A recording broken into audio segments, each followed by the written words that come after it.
So we just paddled 14 kilometers along Maligne Lake to get to this iconic Canadian photography spot. Welcome to Spirit Island.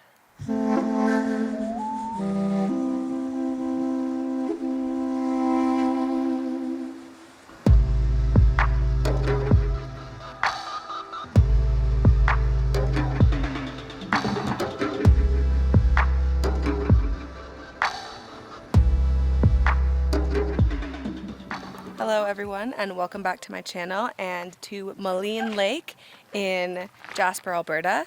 Right now I'm with Caroline, Moon's down here too, and then also Ben. He's getting his canoe ready over there.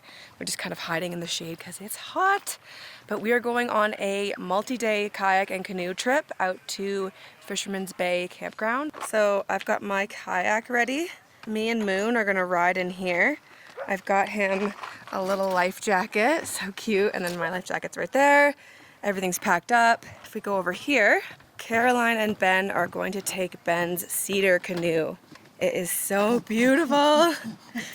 Ben is obviously ready. Look how gorgeous this baby is. Ben and I were actually here once before in this canoe, but I was not YouTubing it, so I'm excited to show you the beautiful views all around us. She's in the water. The paddle to Fisherman's Bay Campground is around 12 to 13 kilometers on one of the most scenic lakes in Canada. So far, so good. Moon has been a good little, what do you call him, a co-pilot? Passenger? First mate. First mate! A poop deck officer. He's actually been nervous farting almost the whole time that we've been in here. When he gets really nervous, he might poop on your lap. He's like, oh my god. I would not do that. He's like, how dare you say that about me? Anyway, we just stopped for a snack and then we'll keep going to Fisherman's Bay. The whole journey took us about 3 hours to arrive at our destination, Fisherman's Bay Campground. This campground is absolutely stunning. One of the perks of putting in the work to get here is being surrounded by towering mountain peaks and lush green wilderness in every direction.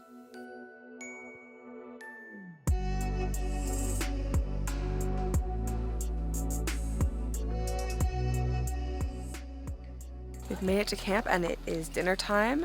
Since this trip is not a hiking trip, we were able to bring a little bit more luxury food items. So we have this massive cooler right here full of all our food and we're just going to eat like kings and queens. Caroline and I are making some pasta. She brought some veggies from home and sauteed them, and we have a zucchini and some spinach, and Ben is making Mr. Noodles with all sorts of good stuff in there. And like normally at this time I'm just eating like a bag of freeze-dried food, so this is great. This looks delicious. One of the more gourmet meals I've eaten in the backcountry. Taste test. Now that we're all done dinner, I think it's time for a quick campground tour. I like to do these kind of tours in my videos, and this is an exceptionally beautiful campground, so let me show you. Let's start right at the beginning where we docked. This is Fisherman's Bay Campground. The dock that you arrive on is so gorgeous with an amazing view behind me here. As you can see, I'll turn the camera around so you can really appreciate it. Check this place out. Unreal view right from the campground. Apparently there is a resident moose that swims through the water here right in front of the dock, so I'm kind of hoping that we get a glimpse of him or her. That would be very cool. Here's another view so you can fully appreciate how gorgeous it is here. One of the prettier campgrounds I've ever stayed at. Alright, now that you have seen the entrance to the campground, let's go into the actual campground itself and give you a quick tour. When we first walk in here, it's really gorgeous. There's nice pathways. It's really well maintained. We walk straight into the communal eating area. There are 2 fire pits. So there's one fire pit right here, and there's another over here. And then people have put up tarps in case it rains. We were just having dinner right in this area. Each campsite also has its very own bear locker. They're all numbered by your campsite number. So we have number 7. And to open that, you just press up. bears can't do this. And there's lots of room in there to store your food. So as you can see, 7, 8, 5, 6, and so on. I think there are 7 or 8 campsites here. There's multiple trails that lead you to them. So the one that's right here goes to a bunch of campsites that are by the water that are absolutely beautiful. We have a second tent pad tomorrow night, so we might try to snag one by the water and move camp. But I'll show you the way to ours. Let's go. I actually think that this trail is very pretty, so well maintained, and it leads right to our campsite. It's pretty close. 20 seconds of walking later, there's a sign here that shows you where the outhouse is. You know what? Let me just show you the outhouse first, because I've been camping in this park before at Maligne Lake. I've camped at a different campground, and I wasn't doing YouTube then. And it was just such a nice campground, and the washroom situation is pretty interesting, and I'm happy that I can actually show you. Okay, so first of all, there is no door to the outhouse, which is right down there. So the door situation is this little chain. You walk over, and if you're actually using the washroom, you're going to take the chain and you're going to hook it to the latch, and then this means that the bathroom is occupied, and you will have the privacy that you need to get your business done. So along the path a little further, and this is the throne. It's actually pretty cute. I mean, for an outhouse. I think at night this light will come on, so it's not pitch dark, which is kind of cool. But as far as outhouses go and like places to go to the bathroom in the backcountry, this is not that bad. You can literally just be sitting here and looking at the forest. Okay, maybe you want me to stop talking about outhouses now, but I will tell you one story. Last time I was here camping at Maligne Lake, we were camped at Corn Creek Campground, which is beautiful. We don't have a reservation there this time. I wish we were going there. But I was sitting in the outhouse, doing my business, and it's pretty much the same as this one. It's just like open. And I'm just sitting there, and a deer just walks so peacefully right in front of me. And I'm just like, okay, privacy please, but also that's kind of awesome. It was just kind of funny. After I was done, the deer just kind of followed me on the trail for a bit, and we made friends. Anyway, enough about the outhouse. Now we will open the outhouse door for everybody else. And there we go. Let's go show you where we're camped for the night. Okay, this is where we set up camp for the night. I believe it is site number 7. It is a handicap accessible site, but it was the last one, and we had the last reservation, so we took it. But this is the tent that Caroline and I will be sharing, and this is Ben's tent. Let me show you the inside. I've actually made a video about this camping setup, so if you like anything that you see, I will link it above for you to check out. But let me just open this up here, and then I'll show you inside. Okay, in we go. This is the MEC full 2-person tent. Super cozy, and I also brought the MEC or MEC double sleeping pad. So this sleeping pad covers the whole tent, which is very cool. Oh, you can't see, Caroline has a blanket here, but this is a very large sleeping pad that covers the whole tent and is super cozy. I really love this sleeping pad because it just feels like you have a giant bed in the backcountry, and I think it's great for when you're camping with dogs, so that your dog is not like sliding into the middle. Moon gets to have a nice cozy sleep. And speaking of Moon, I bought him something for this trip that is kind of ridiculous, but I think he actually already really likes it, so let me show you. I bought him his very own sleeping bag. So he's got this little synthetic down sleeping bag. I think it's by Rough Wear. Yes, we like this stuff, and so far he likes it. We'll see if he actually sleeps in it tonight. But how cute is that? He's got his own sleeping bag. Okay, I think that's pretty much it for the tour. I don't really want to go around too much and show you like all the campsites. Well, there's people getting ready for bed, but I think there's 8 tent pads in total, and there's lots of like clear trail that you can just walk through and find yourself a tent pad. And like I said, tomorrow I think we're going to move campsites to one of the ones by the water when someone leaves, so fingers crossed that we get a good one with a view, and I'll be able to show you that too. We have a super early morning tomorrow. We're getting up before sunrise and kayaking / canoeing to one of the most iconic Canadian photography spots. It's called Spirit Island, and I can't wait to show you. But now it's just time to get ready for bed so I can actually get some sleep, because sunset tonight is at 10:30 and sunrise tomorrow is at 5:30. It's time to go to bed. Let's do it. Time to pack up. Hey Moon, are you ready for bed? Are you ready for bed? Okay.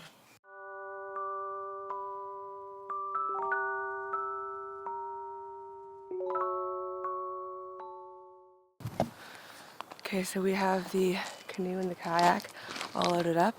You might not be able to see that behind me, it's still pretty dark. And we are about to make a 2-kilometer paddle to Spirit Island, so I'm pretty excited. See you there. Hey buddy.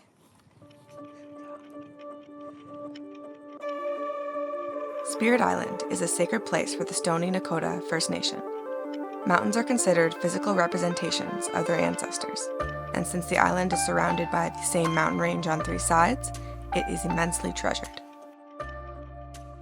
Okay, so after half an hour of paddling, we have made it to Spirit Island. So gorgeous here. They actually have tour boats that arrive starting at like 10 a.m., but it's like 5:36 a.m., so we have it all to ourselves. And we're just gonna take some photos and videos, hang out, make breakfast, and just chill. I'm so happy to be here. Ben's out on his canoe. Where is he? Right behind me. Ben's right there. Hi, Ben. According to some accounts of First Nations mythology, Spirit Island got its name from the story of 2 young lovers who belonged to feuding tribes and used the island to meet in secret. The young girl eventually confessed to her father, one of the tribe's chiefs, and he forbade her from ever returning to the island. Her heartbroken lover continued to visit the island throughout his life, hoping to see her again, but she never came. He eventually died on the island, his spirit wandering there for eternity. Ben and I are reunited out on our baby girl, his cedar canoe, which is so beautiful. We just took some video and photos of Moon and this reflection, and it's just gorgeous. Got any thoughts for us, Ben? It's just as cold the middle of July and August as it is in frickin' end of summer.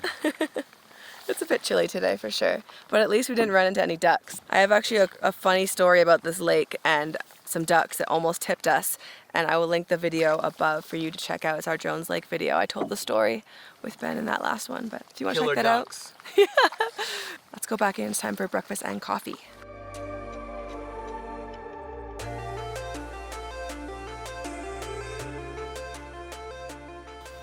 Yum.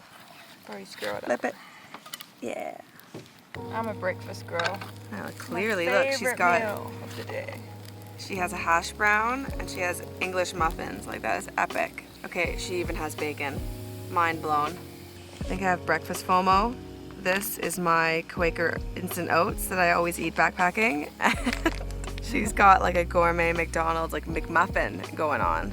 Oh yeah. FOMO. Today for coffee, I'm trying something new. It is a pour-over coffee by Kuju, and I got it at Max, so we're gonna try it out. How this coffee works is you just pour the water in here. So just kind of just that, and then you have to do that multiple times, and it makes you a coffee. Feels like a luxury item having that pour-over. And the tour boats are probably gonna start showing up soon, so Caroline just said it's about to get a lot less peaceful, but we may as well enjoy it while we can. At 9:30, the first tour boat arrived, so we decided to head back to camp where we all took a post-sunrise nap. Something I have been looking forward to since I woke up, if I'm being honest. Okay, so we have had quite the day today. After sunrise, we came back here and it was just super hot. Decided to make some lunch. We had some charcuterie. It was so yummy. And we even saw a deer walking through the campsite, which is like really cool. But one of the biggest things to note is that we actually moved campsites. When we came back today, the campground was completely empty, so we had our pick of any campsite we wanted, and we have a waterfront one. As you can kind of see behind me now, you can see the water right here. I'm just about to give you a quick tour of our new campsite, so let's do that now. Let me get out of the tent. Okay, this view is incredible. I'm gonna flip you around and give you the proper tour. So we ended up in campsite number 3. which has, in my opinion, the best view in the whole campground. I think there's only like 8 tent pads, but this has a stellar view. If you walk through here, you can just see it's absolutely gorgeous looking out onto the lake right from your campsite. I think Caroline's actually out there with Ben. You can see her right there. But back to the campsite, there is tons of space on this tent pad. We've got our setup all dialed in. I brought my nice blanket. Moon has his sleeping bag right here. I think I showed you everything that's in there so far, but it's really, really comfy and cozy, and I'm just loving it. Tonight is actually our last night here, so I think we're gonna take the canoe out one more time and shoot some golden hour photos. Can walk out to the beach now. It's only a few steps from our campsite, so it's really easy to get to. My kayak is right here, and then you just have this incredible view right from your campsite. It's one of the more beautiful places I think I've ever stayed. One thing I should note is that all the campgrounds here require a reservation through Parks Canada. I'll link the info below for booking, and we ended up just kind of snagging this one on a cancellation. They book out pretty much right away whenever reservations are available online, so you gotta be early, or you just gotta kind of like watch the website to pick up a cancellation like we did. And I think we lucked out. Anyway, if you end up getting a reservation here, I would try to show up early because there's not that many spaces, and we were like in the forest last night with no view, but tonight we have just the most fantastic view. So if you get here early, this could be your camp spot.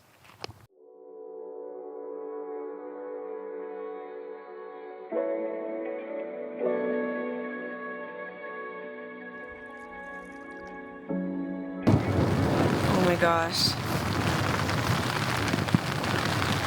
You hear that?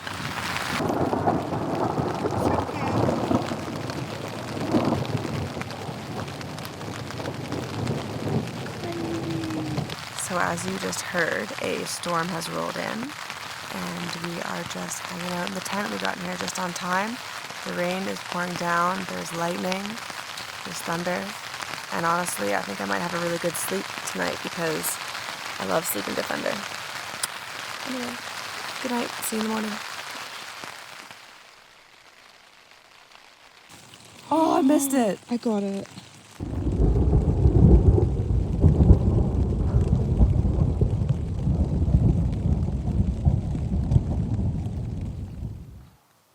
Good morning.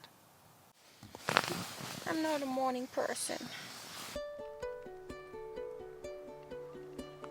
After one of the best sleeps I've ever had in the backcountry, we awoke to the dreamiest conditions in the bay. Last night's fog was lifting to reveal a scene like something out of a painting.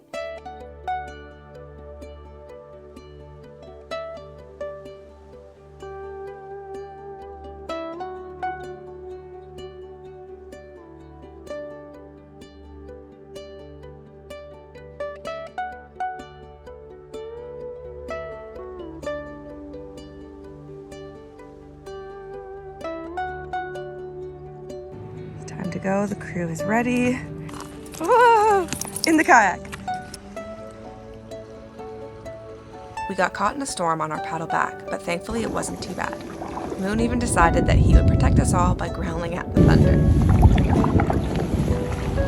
After arriving safely back at the dock, it was time to pack up the vehicles and start the 10-hour drive back to Vancouver.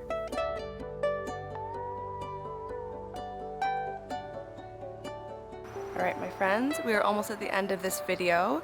We're jumping straight to the next day here because after I left Maligne Lake yesterday, I just drove as far as I could trying to get back to Vancouver. But there's an accident on the highway, so I stopped somewhere outside of Kamloops and got this cute little campsite here in the woods. Gonna get back on the road and head back to Vancouver. So if you like this video, please give me a thumbs up and consider subscribing to my channel. Also, drop a comment if you have any questions about Maligne Lake or anything at all. I'm happy to answer them. Any way you can engage with my content here helps me so much with the YouTube algorithm, so I appreciate that. Thanks again for watching, and we'll see you in the next one. Bye!